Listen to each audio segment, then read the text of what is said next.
Oh, hello, welcome back to my channel and to another reaction video. This time we'll be continuing the Warhammer 40k series. This is the Realm of Ultramar.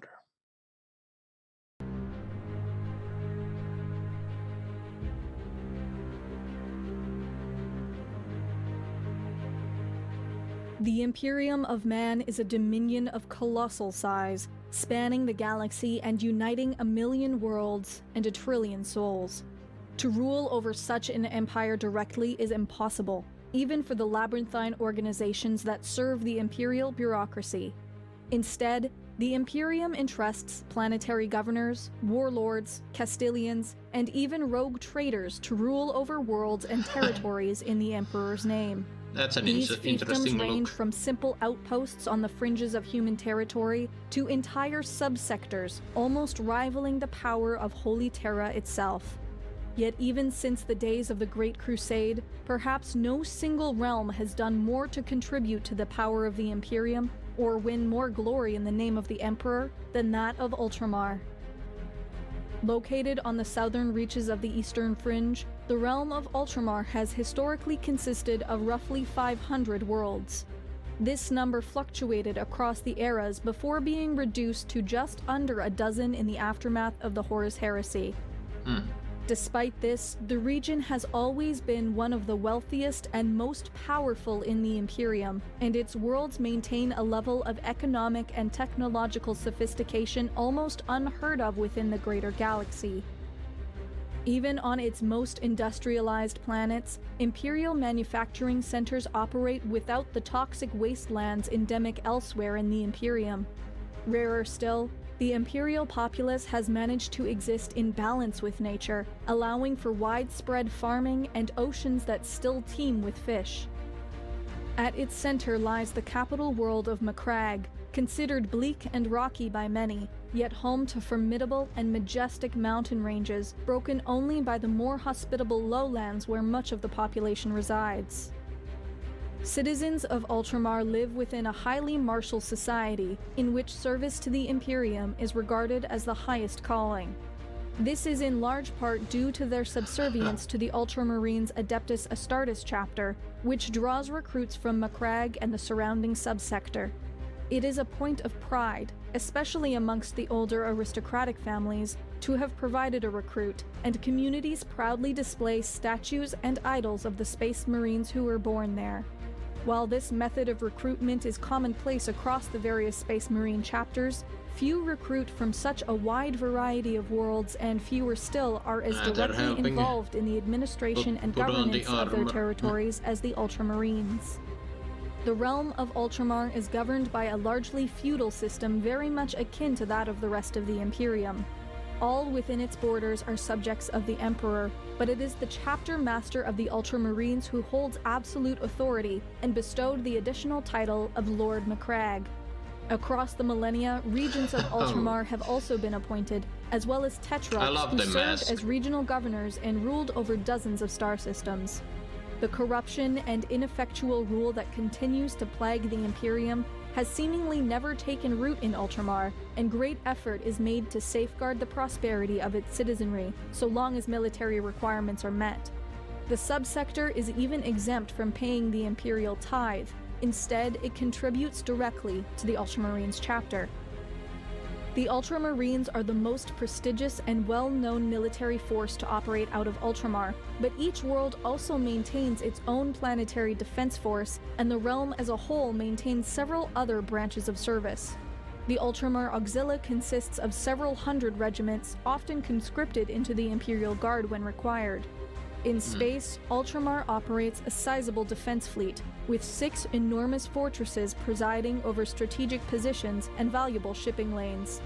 Each is a powerful bastion in its own right, with enough firepower to destroy a small moon.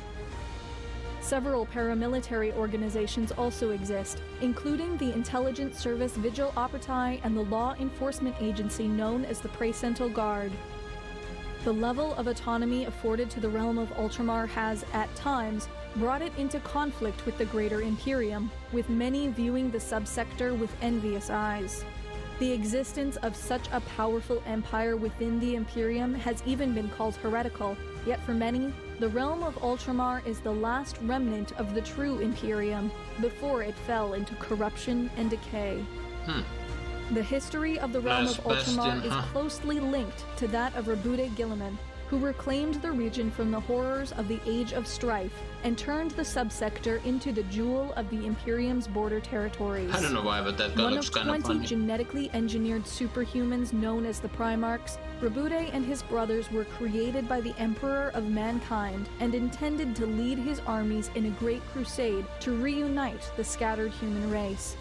Yet before this plan could come to fruition, the Primarchs were scattered across the galaxy by the ruinous powers of chaos. Rebude arrived on Macragge, center of a dying star empire which, despite the ravages of the Long Night, had still managed to preserve much of its technology and even maintained contact with a few other worlds with a small fleet of short-range starships. By the time the Emperor reunited with his son on Macragge, Rebude Gilliman had unified the planet under his brilliant leadership and restored its productivity and prosperity. Swearing fealty to the Emperor, Ultramar's enormous industrial strength was put to work, delivering untold numbers of soldiers and munitions to serve in the Great Crusade. The Horus Heresy was as devastating to Ultramar as to the rest of the Imperium, and the traitor legions relentlessly attacked the worlds of the subsector to tie down Gilliman and his Space Marine Legion and prevent them from reinforcing the battered defenders on Holy Terra. On the aggro world of Calth alone, the Ultramarines lost nearly half their legion, and while the Loyalist forces would eventually emerge victorious, their tremendous losses prevented them from pursuing the war beyond the confines of Ultramar. In this most desperate hour, with the fate of Terra and the greater Imperium still unknown, a contingency plan was put into action, briefly transforming the realm of Ultramar into the Imperium Secundus before contact with Terra was re-established and the traitors were defeated. In the aftermath of the conflict, as the Imperium struggled to repair the damage Horus had wrought and trillions mourned the entombment of their Emperor, Gilliman and his legion worked tirelessly to bind the Imperium back together. Ultramar alone was able to supply new recruits at such a rate that within just a few short years, nearly half the Space Marines in the galaxy had come from Macragge or other nearby worlds. Yet Gilliman was all too aware of the potential for another civil war, and despite the great power of Ultramar, the decision was made to splinter the realm. Ultramar was reduced to but a smattering of planetary systems, and the position of Tetrarch was abolished. In time, Gilliman too would pass into legend, poisoned by a demonic blade and, like the Emperor before him, entombed within a stasis field. Even without their Primarch, Ultramar endured. During the War of the Beast, its forces contributed to the destruction of the largest Orc Wa in recorded history, and millennia later, Macragge itself would become a battlefield during the First Tyrannic War. This latter conflict would be one of the most devastating in Ultramar's history, with even Gilliman's shrine at the enormous polar fortress on Macragge nearly overrun by horrific Tyrannid bio-warriors. Ultramar's greatest test would arrive during Abaddon the Despoiler's 13th Black Crusade. With the destruction of the Cadian Gate and the galaxy torn asunder by the Great Rift, every hope seemed lost, and Macragge was once more a battlefield, as traitor Space Marines of the Black Legion pursued the fleeing Imperial remnants of Cadia to the planet's surface. What they found there, however, would change the fate of the galaxy. Rebude Gilliman had been reborn, his wounds healed, and together with his Ultramarines, they threw back the Chaos host and embarked on a campaign to reorganize and rearm the Imperium for the greatest and possibly final conflict. As Gilliman departed for Holy Terra to seek the guidance of his father and break through to the scattered Imperial worlds on the far side of the Great Rift, he declared the 500 worlds of Ultramar restored, expanding the power of the realm to its greatest extent since the Horus Heresy. Today, Chapter Master Marnius Calgar acts as Lord Defender of Greater Ultramar in Gilliman's absence, with some of the greatest heroes of the realm serving in the revived role of Tetrarch.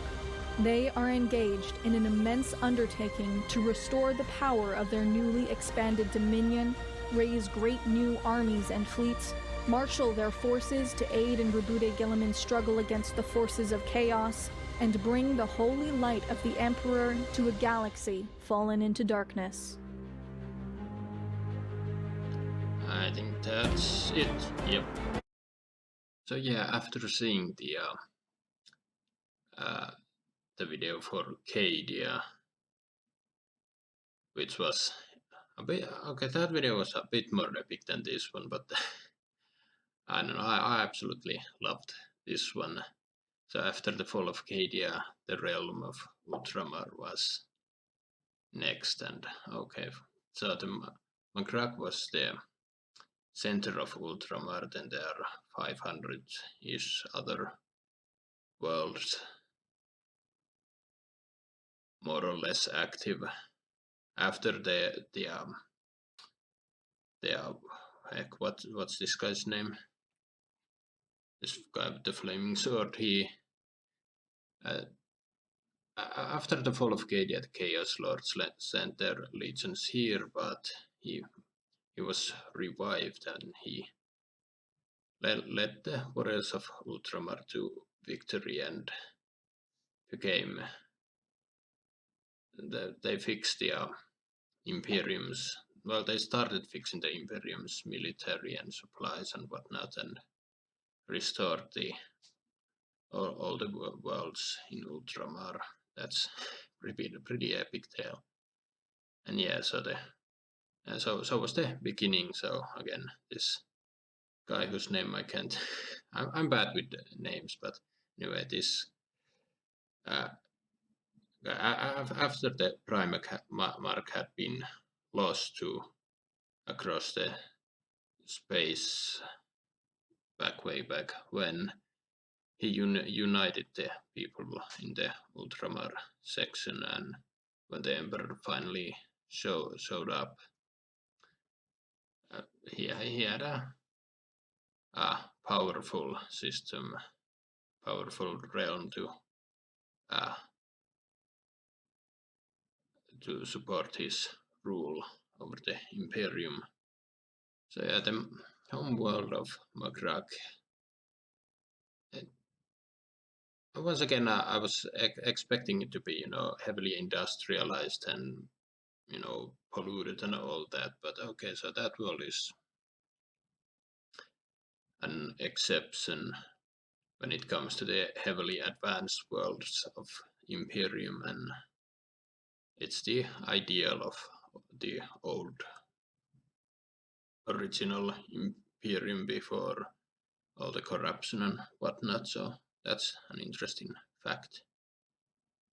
And yeah, Ultramar, here is where the Ultramarines come from. Adeptus Astartes is heavily recruiting from Magrak and the surrounding worlds.